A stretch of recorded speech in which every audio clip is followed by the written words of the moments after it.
Veltar floated in the crystal chamber, his translucent form shimmering with gentle blue light. Around him, other members of the ethereal collective moved like living clouds, their thoughts flowing together in perfect harmony. For 3,000 years, his people had lived this way. No violence, no conflict, only peace and understanding. The signal had come from the edge of their space, strange radio waves carrying sounds and pictures from a species that called themselves humans. Veltar had studied every transmission with growing excitement. These beings created beautiful music. They painted pictures of their world. They sent messages of friendship to the stars. We should meet them, Veltar had told the Council of Minds. His excitement rippled through the shared consciousness like warm water. They seem kind. They want to learn about other life in the universe. The Council agreed. Veltar would lead the first contact mission. He would take 3 other ethereals to meet these humans at a neutral point in space. It would be a moment of wonder, bringing 2 peaceful species together. The human ship appeared on their sensors exactly when they said it would. Veltar watched through his vessel's viewing screen as the metal craft grew larger. It was much different from ethereal ships.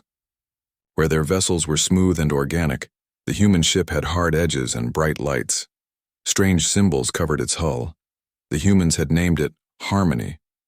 "This is Captain Lee Hyun of the research vessel Harmony," came the voice through their communication system. The translation device worked perfectly, turning the human sounds into thoughts Veltar could understand. "Welcome to our meeting point. We are honored to meet the ethereal collective." Veltar felt warmth spread through his being. The human captain sounded genuine. There was no fear in his voice, only curiosity and respect. "Greetings, Captain Lee Hyun," Veltar responded, his thoughts converted into human speech by their machines. "I am Veltar, speaker for this delegation. We are equally honored to meet your species." The docking process took time. Human technology was different but effective. When the airlocks finally opened, Veltar got his first look at actual humans. They stood on 2 legs, their solid bodies covered in colorful fabrics. Captain Lee Hyun stepped forward first. He was tall and strong-looking, with kind eyes and a calm expression. "Welcome aboard the Harmony," the captain said, making a slight bow. "I hope our environment is comfortable for you." Veltar had adjusted his form to breathe their atmosphere. The ship felt warm and welcoming. Soft music played in the background. Pictures of a blue-green world hung on the walls. Everything spoke of a people who loved beauty and peace. "Your ship is wonderful," Veltar said, his form glowing brighter with pleasure. "We are eager to learn about your culture." Captain Lee Hyun smiled. "And we're excited to learn about yours. Please let me introduce my crew." The first human was Dr. Park So-jin, a woman with gentle hands and intelligent eyes. She studied life forms from other worlds. Her workspace was filled with careful drawings of alien plants and animals. She showed Veltar her research with obvious love for all living things. "Every species is unique," she explained, pointing to a picture of a 6-legged creature from a distant planet. "Each one has found its own way to survive and grow. I believe understanding other life forms helps us understand ourselves." Veltar was impressed. This human cared about life the same way his people did. She treated alien creatures with respect and wonder, not as things to be used or controlled. Next was Lieutenant Kim Tae-ho, who wore a different uniform than the others. He seemed more serious, but his handshake was firm and friendly. He talked about protecting the ship and its mission of peaceful exploration. "My job is to keep everyone safe," he explained simply, "so they can focus on making friends with species like yours." The last crew member was Engineer Choi Da-bin, a cheerful woman who maintained the ship's systems. She showed Veltar how human technology worked, explaining everything with enthusiasm and patience. "We built this ship to explore and learn," she said, her hands moving over control panels with practiced skill. "Every system is designed to help us understand the universe better." For hours, Veltar and his companions shared knowledge with the humans. They exchanged star charts, compared scientific discoveries, and learned about each other's worlds. The humans told stories of their planet Earth, with its vast oceans and diverse life. They showed pictures of art and music, of cities where millions lived together in peace. The ethereals shared their own history. They spoke of their evolution beyond physical form, their development of shared consciousness, their 3,000 years without conflict. "You've never had war?" Dr. Park So-jin asked, her eyes wide with amazement. "Not for many centuries," Veltar explained. "We learned that all problems can be solved through understanding. When minds connect, there is no room for anger or fear." Captain Lee Hyun nodded thoughtfully. "That's beautiful. Humanity is still learning those lessons. We've had conflicts in our past, but we're working toward a more peaceful future." Veltar felt even more warmth toward these beings. They admitted their mistakes and wanted to grow. That was the mark of true wisdom. The peaceful meeting continued through several hours of ship time. They shared meals together, the humans eating solid food while Veltar absorbed energy from their ship's lighting systems. They exchanged gifts. The humans gave beautiful crystals from their world, while the ethereals shared patterns of pure light that told stories of their civilization. Everything was perfect until the warning signals began. Lieutenant Kim Tae-ho was the first to notice. His communication device made sharp beeping sounds. He listened for a moment, then his face changed. The relaxed expression became hard and focused. "Captain," he said quietly, "long-range sensors are picking up multiple ships approaching. Large vessels, military configuration." Captain Lee Hyun's manner changed instantly. "How many?" "At least 15, sir. They're not responding to communication attempts." Dr. Park So-jin moved to a nearby computer station. Her gentle hands now moved quickly over the controls. "I'm analyzing their design patterns," she said. "The configuration matches records of Vorth ships." Veltar felt confusion ripple through his being.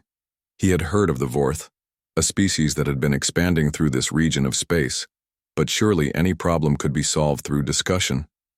"Perhaps they simply want to meet us as well," Veltar suggested. "We could invite them to join our peaceful gathering." The humans exchanged looks that Veltar didn't understand. Lieutenant Kim Tae-ho spoke carefully. "The Vorth don't usually come to talk. They come to take." "Take what?" Veltar asked. "Everything," Captain Lee Hyun said grimly. "Ships, technology, people.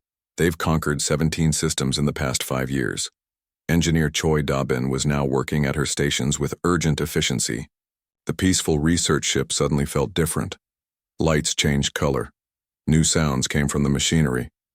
"Captain," she reported, "I can have defensive systems online in 20 minutes. "Defensive systems?" Veltar asked, confused. "But this is a research vessel." Dr. Park So-jin looked up from her computer. "All human ships can defend themselves if necessary. We learned long ago that sometimes peace must be protected." Veltar watched in growing amazement as the humans transformed before his eyes. The gentle scientists and friendly explorers were becoming something else. They moved with purpose and efficiency that spoke of training and preparation. "I don't understand," Veltar said. "Surely we can reason with these Vorth. All intelligent species can find common ground." Captain Lee Hyun's expression was sad but determined. "I wish that were true. But the Vorth have never shown interest in anything except conquest. We've tried to communicate with them before." The warning signals grew louder. On the viewing screen, Veltar could see distant lights growing brighter. The Vorth ships were coming fast. "We should evacuate your delegation immediately," Captain Lee Hyun said. "This could become dangerous." But Veltar found himself unable to leave. These humans had become his friends in just a few hours. How could he abandon them to face this threat alone? "We will stay," he decided. "Perhaps we can help find a peaceful solution." Lieutenant Kim Tae-ho shook his head. "Sir, with respect, the Vorth don't negotiate. They only understand strength." Veltar looked around at the humans preparing their ship for something he couldn't quite grasp. These peaceful beings were becoming something different, something that both fascinated and frightened him. The lights on the viewing screen grew brighter. The Vorth were almost here. Captain Lee Hyun gave orders that would echo in Veltar's memory forever. All stations, prepare for contact. And may whatever gods are watching forgive us for what we're about to do. The transformation was like watching flowers close at sunset, except in reverse. Where moments before Veltar had seen peaceful scientists and explorers, now he witnessed something that made his ethereal form tremble with confusion. The humans, moved with a precision he had never imagined they possessed. Captain Lee Hyun stood at the center of the bridge, his voice calm, but carrying a weight that commanded instant obedience. Dabin, how long until the research equipment is converted? Engineer Choi Dabin's hands flew over her control panels. The gentlewoman who had patiently explained their peaceful technology was now working with frightening efficiency. 15 minutes to convert the mineral scanners to targeting systems, Captain. The atmospheric processors can be modified into defensive barriers in 12. Veltar's mind reeled.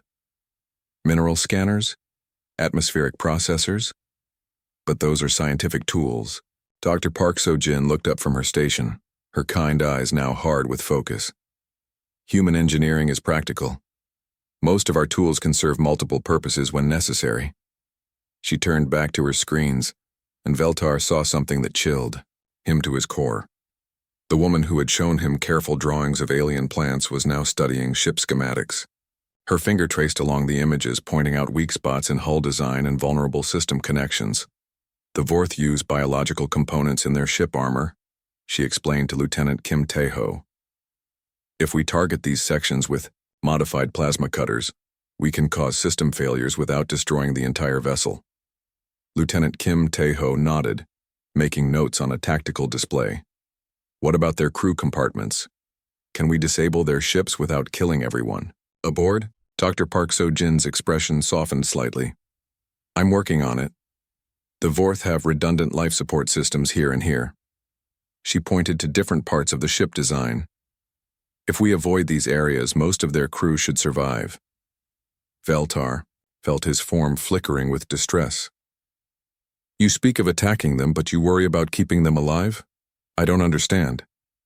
Captain Lee Hyun turned to him, and Veltar saw something in the human's eyes that made his confusion even deeper. There was sadness there, and regret, but also absolute determination. We don't want to kill anyone, the captain said quietly, but we won't let them kill us or capture innocent people either. Sometimes, Veltar, you have to fight to protect those who can't protect themselves. The Vorth ships were getting closer.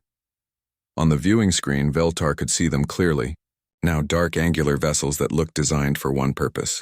Lieutenant Kim Tae-ho was coordinating with other human ships in the area, his voice professional and efficient.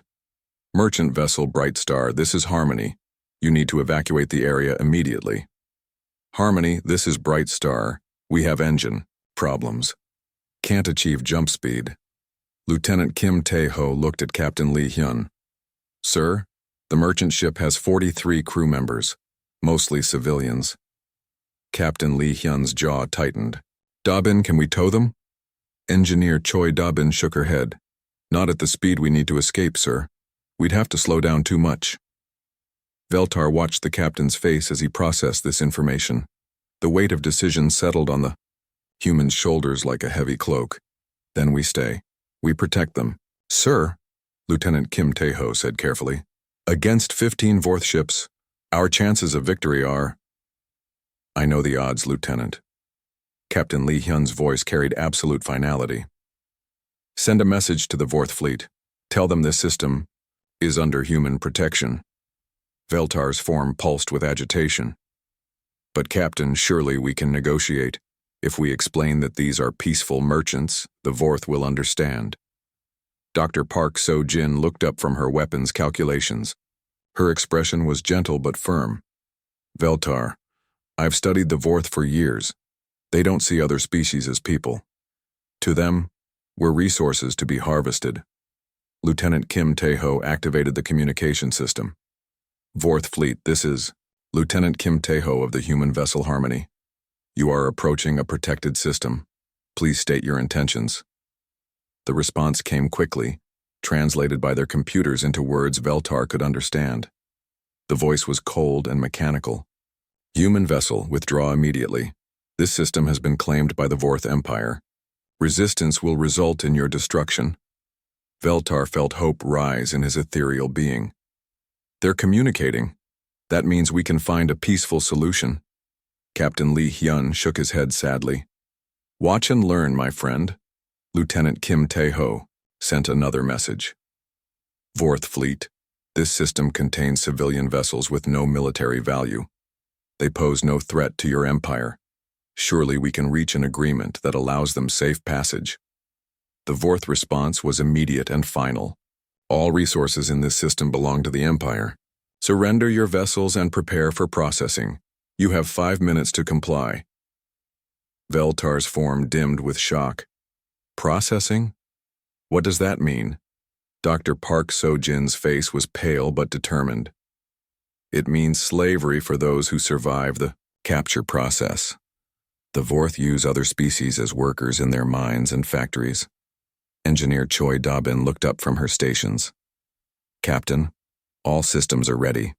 We're as prepared as we can be. Captain Lee Hyun nodded, then turned to Veltar. My friend, I strongly suggest you and your people evacuate to a safe distance. What's about to happen isn't something your peaceful species should witness.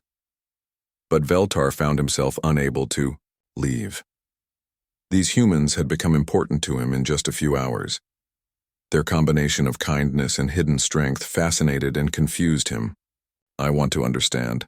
How can beings who create such beauty also prepare for violence? Lieutenant Kim Tae-ho was checking weapon systems with practiced efficiency. Because beauty needs to be protected. Because kindness only works when everyone chooses to be kind. Dr. Park So-jin was coordinating with the civilian merchant ship, helping them optimize their defenses. Her voice was calm and reassuring as she explained emergency procedures to frightened civilians. Don't worry. We won't let anything happen to you. Veltar watched her work and felt his understanding of the universe shift. This woman could switch between nurturing scientist and tactical expert without losing her essential compassion. She wasn't becoming a different person, she was revealing another aspect of what humans could be. How do you live with this contradiction? Veltar asked. How can you be peaceful and warlike at the same time? Captain Lee Hyun was reviewing battle plans with his crew, but he took time to answer. We're not warlike by choice, Veltar. We're peaceful by preference, but protective by necessity. My daughter is studying art on Earth right now. I want her to live in a universe where that's possible. Engineer Choi Da-bin was making final adjustments to their defensive systems. My brother runs a school for alien children on the border worlds. He teaches them music and mathematics. Someone has to make sure people like him can do their work safely. Lieutenant Kim Tae-ho was coordinating with other human ships that had answered their distress call. My wife is a doctor on a medical station. She treats everyone equally, humans, aliens, even former enemies. But her hospital exists because people like us keep it safe. Veltar began to understand something that shook him to his core. These humans didn't fight because they enjoyed violence. They fought because they loved peace so much they were willing to pay any price to protect it. The Vorth ships were now close enough that individual weapons could be seen on their hulls. Dark energy crackling around their gun ports. Their vessels moved in perfect formation like predators closing in on prey. Dr. Park So-jin finished her analysis of Vorth tactics. Captain, based on their biological psychology, they'll try to disable our engines first. They want to capture our technology intact. Captain Lee Hyun nodded. Then we give them something to think about. All stations, stand by. Veltar watched. The final preparations with growing awe and horror. These humans moved like dancers, each knowing their part in a deadly performance. But in their eyes, he saw something that confused him even more. Regret. They didn't want to do this. Every action, every preparation, every tactical decision was made with obvious reluctance.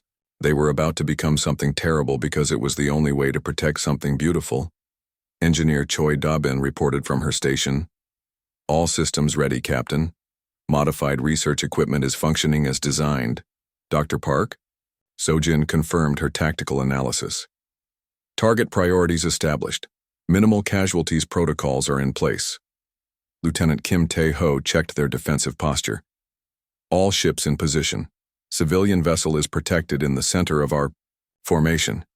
Captain Lee Hyun took a deep breath, and Veltar saw the weight of command settle on his shoulders like armor. Very well.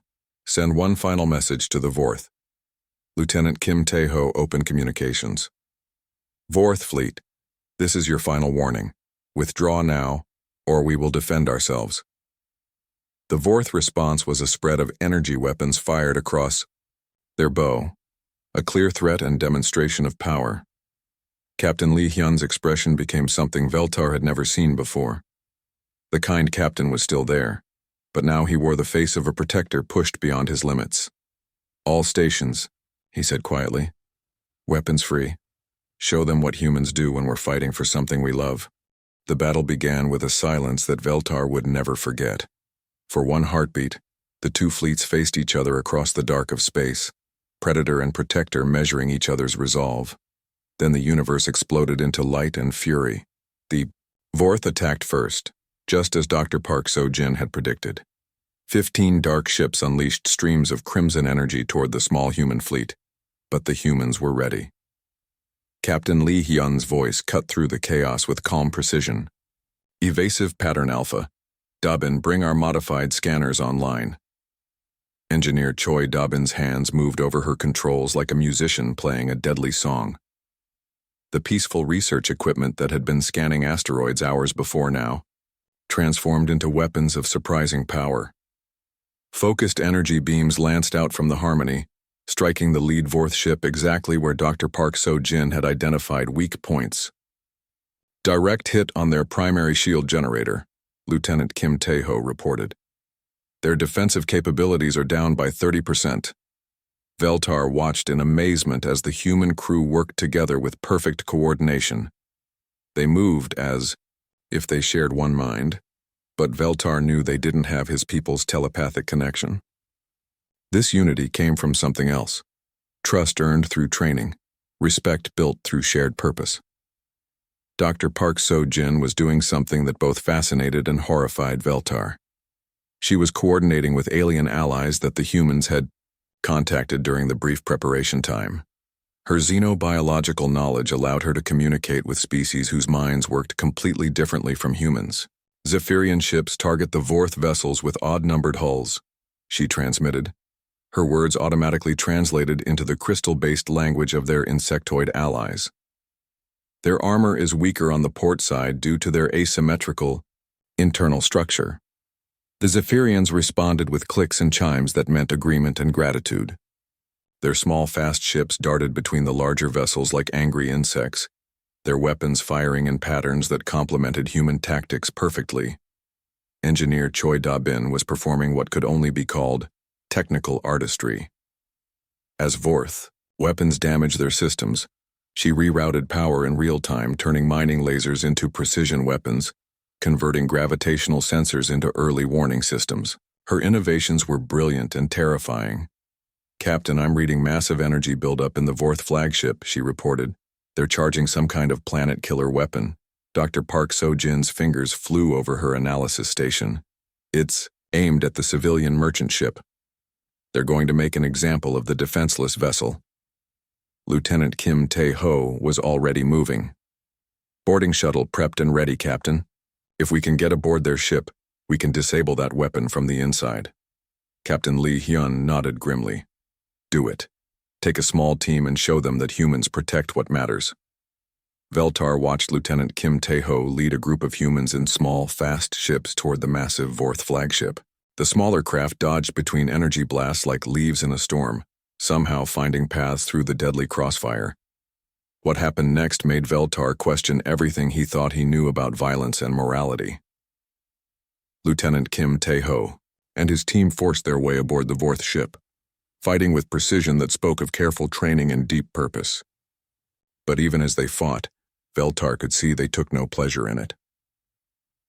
Through the communication links, Veltar heard Lieutenant Kim Tae-ho's team encountering Vorth crew members.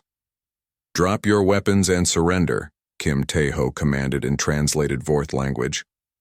We don't want to hurt you unnecessarily, Some Vorth surrendered and were quickly secured but left unharmed. Others continued fighting and were dealt with efficiently but without cruelty. Lieutenant Kim Taeho's team moved through the ship with one goal: disable the planet killer weapon before it could murder innocent civilians. Back on the Harmony, Captain Lee Hyun was fighting his own battle. 3 Vorth ships had broken through their defensive formation and were approaching the civilian vessel. The captain ordered his ship directly into their path, knowing it might cost them the entire battle. "All power to forward shields," he commanded. "We're going to ram through their formation." Engineer Choi Da-bin's voice was steady despite the chaos around her. "Sir, that maneuver will leave us exposed to the other Vorth ships. We might not survive." "The civilian ship definitely won't survive if we don't try," Captain Lee Hyun replied. "Do it." Veltar watched the Harmony accelerate toward 3 ships each twice its size. The human vessel took devastating hits, its hull glowing with heat from energy impacts. But Captain Lee Hyun never wavered, never hesitated. He flew his damaged ship through the enemy formation like an arrow of light, protecting 43 civilian lives at the cost of his own vessel's safety. Dr. Park So-jin was still coordinating the battle, but Veltar noticed tears streaming down her face. She was weeping even as she calculated targeting solutions and coordinated with alien allies. Her gentleness hadn't disappeared. It coexisted with her tactical expertise in a way that Veltar's peaceful mind struggled to understand. "Zephyrian, Wing 3, the Vorth cruiser has exposed its reactor core," she transmitted, her voice steady despite her tears. "Precision strike recommended. Disable, don't destroy. They have crew aboard who might surrender." The battle raged for what felt like hours but was probably only minutes. Veltar lost track of individual actions in the chaos of light and movement, but certain moments burned themselves into his memory forever.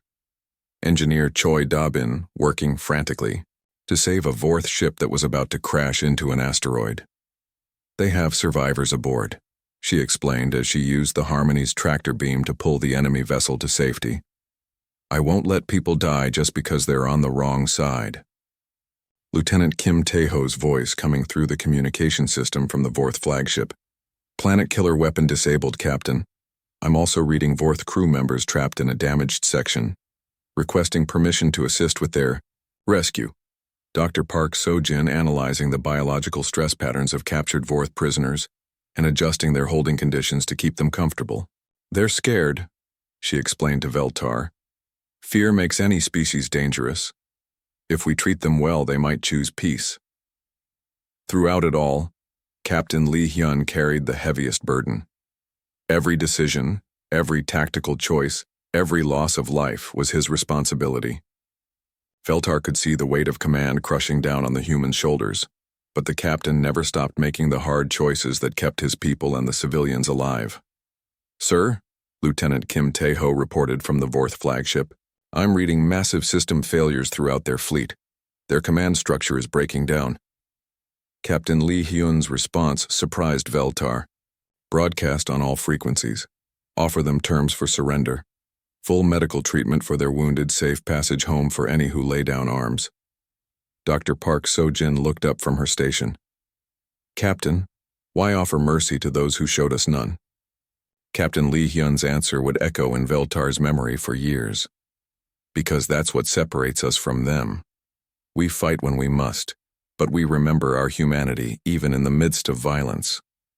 The offer of surrender split the Vorth fleet. Some ships continued fighting with desperate fury. Others began powering down their weapons and transmitting signals of submission. The battle became a complex dance of protection and restraint, humans trying to save lives even as they fought for their own. Engineer Choi Da-bin was coordinating rescue operations for disabled Vorth ships. Dr. Park So-jin was providing medical assistance to wounded enemies. Lieutenant Kim Taeho was securing Vorth prisoners while ensuring they received proper care. And through it all, Captain Lee Hyun stood at the center of the storm, making the impossible decisions that leadership demanded. Veltar could see the human aging years and minutes, the weight of necessary violence etching lines of regret into his face. The final Vorth ship surrendered when its crew realized they were fighting humans who would save their lives even after defeating them. The battle was over, but Veltar could see that for the humans the real struggle was just beginning. They had won. They had protected the innocent civilians. They had shown mercy to defeated enemies. But in their eyes, Veltar saw something that shook him to his core. They weren't celebrating their victory. They were mourning the necessity that had forced them to fight. Dr. Park So-jin was already organizing medical teams to treat Vorth wounded. Engineer Choi Da-bin was calculating how to repair damaged enemy ships.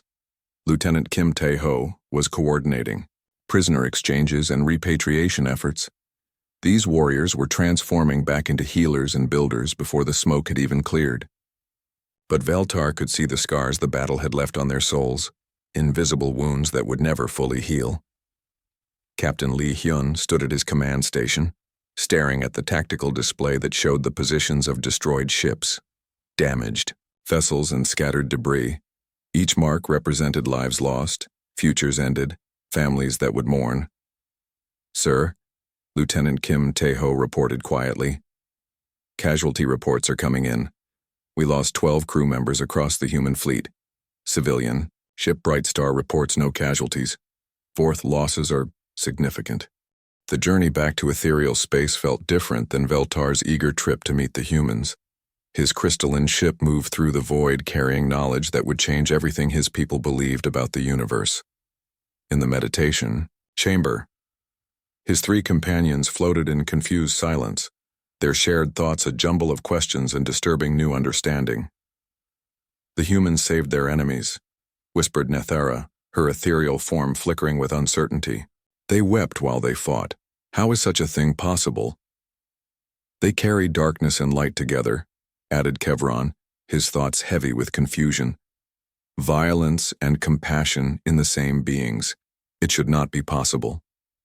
Veltar had no answers for them. He could only share what he had witnessed, humans who fought like demons and healed like angels, sometimes in the same moment. The memory of Dr. Park So-jin treating wounded Vorth while tears ran down her face would haunt him forever. When they arrived at the ethereal homeworld, Veltar requested an immediate audience with the Council of Minds, the vast crystal chambers, where his people made decisions hummed with gentle energy as hundreds of consciousness connected in perfect harmony. The Council's collective voice resonated through his being. "Welcome home, Veltar. Share with us the joy of peaceful contact with these humans." But when Veltar began to project his memories into the shared consciousness, the harmony shattered. Images of human weapons, battle tactics, and organized violence crashed through the peaceful minds like lightning through clear sky. The Council recoiled in shock and horror. "This cannot be accurate," pulsed Elder Zephyron, his ancient consciousness radiating distress. No species capable of such beauty could also possess such capacity for destruction. "You misunderstood their nature," added Elder Moraine. "Perhaps they were corrupted by some outside influence. Surely their true selves are peaceful like us." Veltar had expected this reaction. His own people had evolved beyond violence so completely that they couldn't comprehend its necessity, but he had seen something they hadn't. He had watched humans choose violence not from hatred but from love.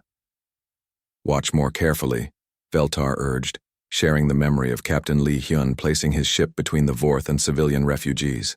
"See how they sacrifice themselves for strangers. Observe how they weep for fallen enemies." The Council examined his memories with growing bewilderment. They saw Engineer Choi Da-bin working desperately to save a Vorth ship from crashing, risking her own life to preserve her former enemies. They witnessed Lieutenant Kim Tae-ho offering medical treatment to Vorth prisoners before tending his own wounds. "This makes no sense," Elder Torshan projected, her confusion rippling through the shared consciousness. "If they must resort to violence, why do they show mercy to those who would destroy them?" "Because," Veltar realized as he spoke, "they understand something we have forgotten. Sometimes protecting the innocent requires becoming the thing you despise. And they hate what they must become, even when they have no choice." The Council fell silent, processing this impossible concept. In their perfect world, conflicts were resolved through understanding and mental harmony. Violence was not just unnecessary, it was unthinkable. But Veltar had seen a universe where understanding wasn't always possible, where some beings chose conquest over cooperation. The humans are not less evolved than us, Veltar continued, his thoughts growing stronger with conviction. They have retained something we lost when we eliminated our capacity for violence. They can choose to fight, and they can live with the moral weight of that choice. Elder Itheron, oldest of the council, projected ancient memories from their species' distant past. We too once faced such choices. We remember the darkness of our warlike ancestors. But we evolved beyond such primitive responses. Did we evolve beyond them? Veltar asked. Or did we simply never face an enemy like the Vorth? The question hung in the shared consciousness like an uncomfortable truth. The ethereal collective had achieved peace by eliminating those among them who chose violence. They had never encountered a hostile species from outside their territory. Show us more, Elder Zephyron finally requested. Help us understand what you learned from these humans. Veltar shared his most powerful memory, the moment when Dr. Park So-jin chose to treat a wounded Vorth child, knowing that the child's parents had participated in attacks on human civilians. He let the council feel her internal struggle, her anger at those who would harm innocents and her determination to heal rather than harm. She could have let the child die, Veltar explained. Justice might have demanded it. But she chose mercy because that's what separated her from those she fought against. The council processed this in silence. Slowly, understanding began to dawn in some of their consciousness. The regret, whispered Elder Moraine. They carry regret not because they are weak, but because they are strong enough to question their own actions. They mourn their enemies because they remember that all beings deserve life, added Elder Torshan. Even when those beings choose evil. Veltar felt hope rising in his ethereal form. Exactly. They don't fight because they enjoy violence. They fight because they love peace too much to let it be destroyed. But not all of the council was convinced. Elder Nalseth, representing the traditional faction, projected strong disagreement. This is dangerous thinking, Veltar. Violence corrupts all who touch it. These humans may believe they fight for good reasons, but in time, they will become the evil they claim to oppose. Then why, Veltar challenged, did I see them building schools and hospitals in former Vorth territory? Why are they teaching former enemies instead of enslaving them? The debate continued for days.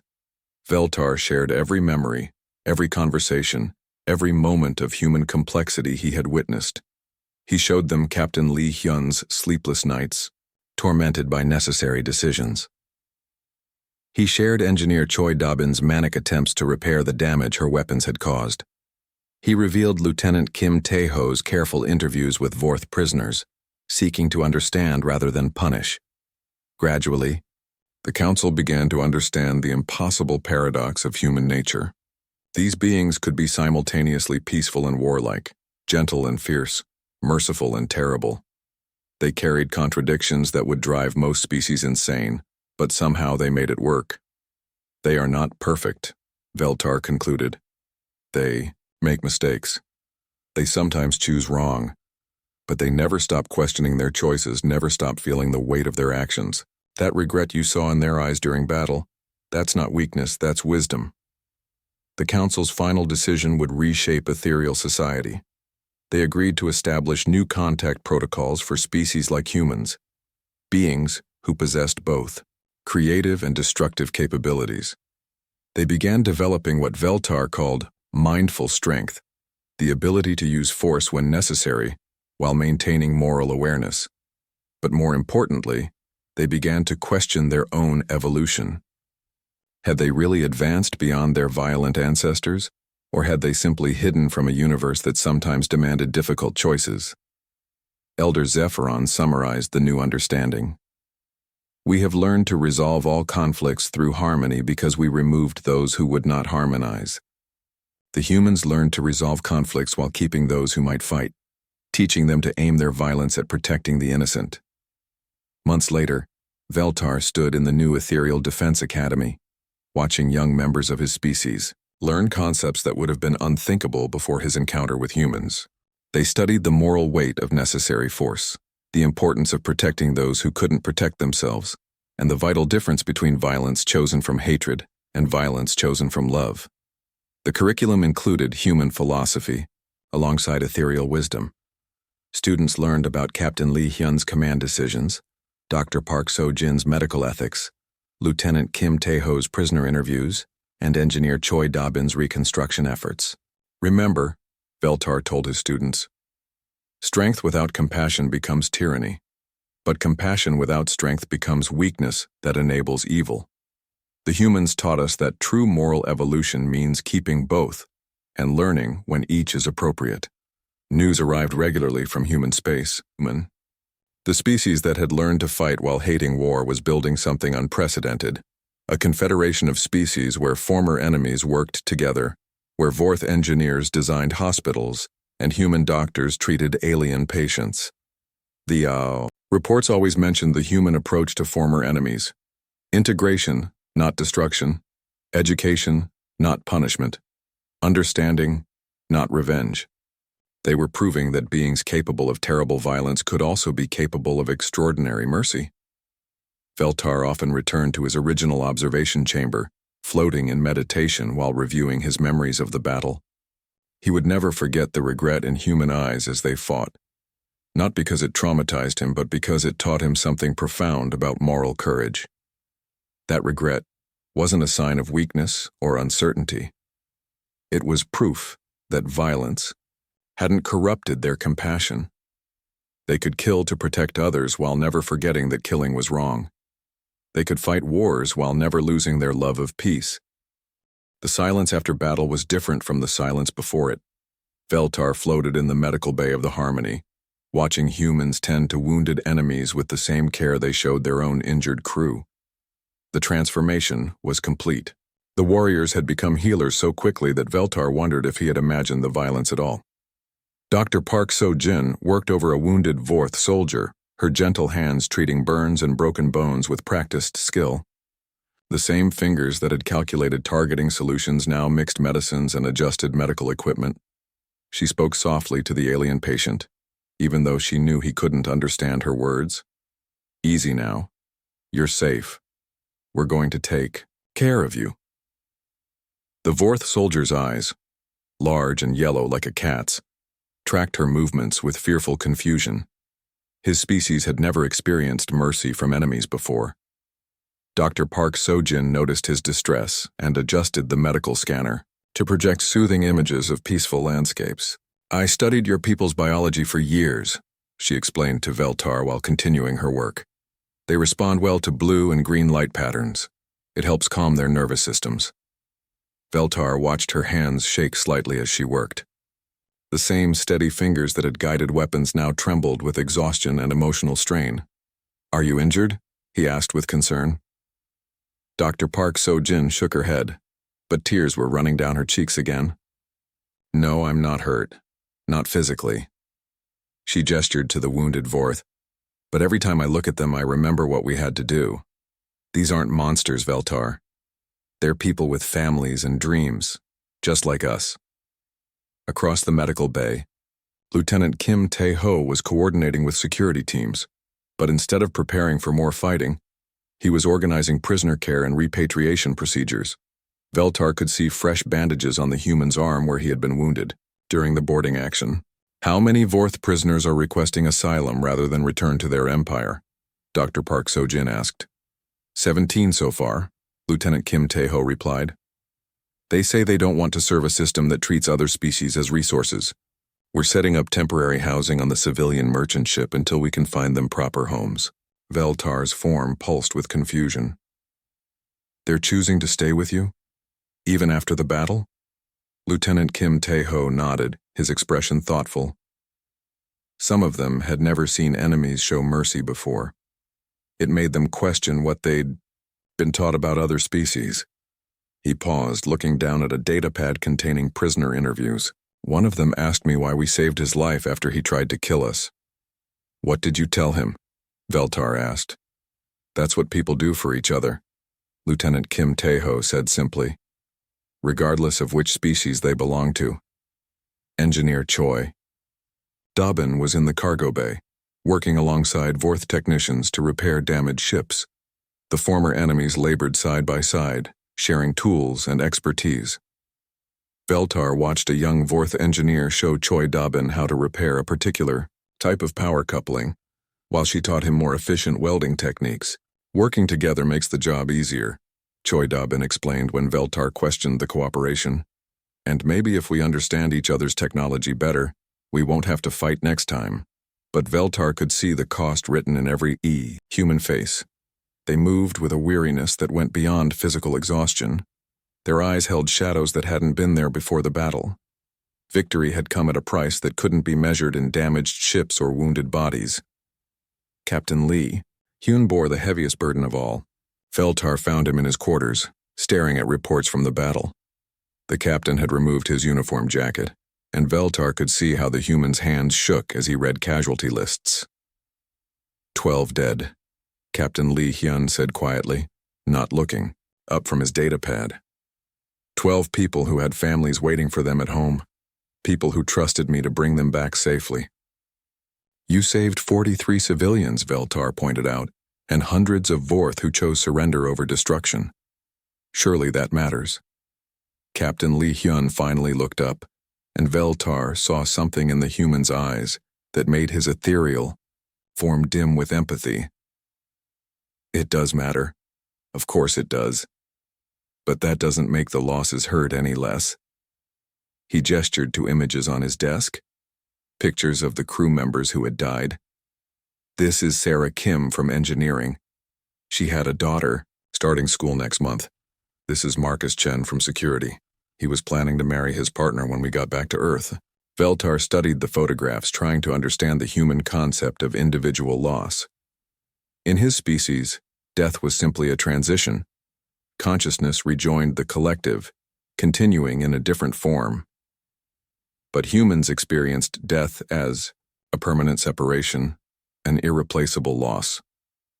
They chose to be here, Captain Lee Hyun continued. They knew the risks when they joined a ship that might encounter hostile forces. But I'm the one who made the decision to fight. Their deaths are my responsibility. You had no choice, Veltar protested. The Vorth would have killed the civilians and enslaved the survivors. Captain Lee Hyun nodded slowly. I know. That's what makes it bearable, barely. But understanding. The necessity doesn't take away the guilt. He looked at Veltar with eyes that seemed much older than they had just hours before. This is the price of protecting others, my friend. We carry the weight of every life lost, even when we save hundreds more. Veltar spent the next several hours observing the aftermath of victory. He watched Dr. Park So-jin work through the night, treating wounded enemies with the same dedication she showed to human patients. She saved the life of a Vorth commander who had personally ordered attacks on civilian ships, then sat by his bedside to make sure he recovered properly. Why? The Vorth commander asked when he regained consciousness. Why save me? I would not have shown you such mercy. Dr. Park So-jin adjusted his medical monitors, her touch gentle despite her exhaustion. Because that's the difference between us. We don't become what we fight against. Lieutenant Kim Tae-ho spent hours interviewing Vorth prisoners, not to extract military secrets but to understand their motivations and find ways to help them reintegrate into peaceful society. Many had been forced into military service by economic desperation or threats to their families. We can offer work visas to the border colonies, he explained to one young Vorth soldier. There are always jobs for people willing to build instead of destroy. Engineer Choi Dobbin worked with her new Vorth colleagues to design better emergency systems for both species ships. Maybe if our ships can talk to each other better, we can avoid misunderstandings that lead to violence, she suggested during a late-night planning session. But Veltar also observed the private moments when the humans thought no one was watching. Dr. Park So-jin crying in the supply closet after treating a Vorth child who had been orphaned in the battle. Lieutenant Kim Tae-ho standing alone on the observation deck, staring at the debris field where ships had died. Engineer Choi Dobbin working with manic intensity, trying to stay busy enough to avoid thinking about the violence she had helped enable. Captain Lee Hyun called a memorial service for the fallen crew members. Veltar attended, trying to understand the human ritual of honoring their dead. The captain spoke about each person who had died, sharing memories of their lives, dreams and contributions to the ship's mission. They died protecting others, Captain Lee Hyun said, his voice heavy with emotion. That doesn't make their loss acceptable, but it makes it meaningful.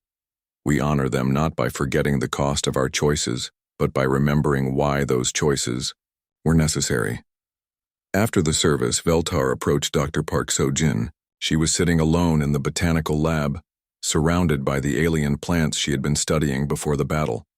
Many of the specimens had been damaged by the ship's violent maneuvers, and she was carefully tending to the survivors. "You're trying to save plants that might already be dead," Veltar observed. Dr. Park So-jin looked up, her eyes red from crying. "Maybe, but maybe some of them can still be saved. I have to try." She gestured to a small alien flower that had lost most of its petals. "This one is from a world that was destroyed by war centuries ago. It's the last of its species. If I can keep it alive, then something beautiful survives." Veltar began to understand something profound about human nature. They carried their violence like a burden, not a badge of honor. Every act of necessary force left scars on their souls. They fought not because they enjoyed it, but because they loved peace too much to let it be destroyed by those who would exploit gentleness as weakness. "How do you live with it?" Veltar asked. "How do you bear the weight of such choices?" Dr. Park So-jin was quiet for a long moment, her hands gently supporting a damaged alien vine. "We bear it because the alternative is unbearable. If we don't fight for what's good and beautiful and peaceful, then who will?" She looked at Veltar with eyes that held both sorrow and determination. "Your people evolved beyond violence by eliminating those who would commit it. We kept them as part of ourselves, and we learned to aim that capacity at protecting what we love. It's messier than your way. It hurts more, but maybe it's more honest about what the universe sometimes demands." Veltar floated in silence, watching this human tend to alien life forms with infinite patience and care.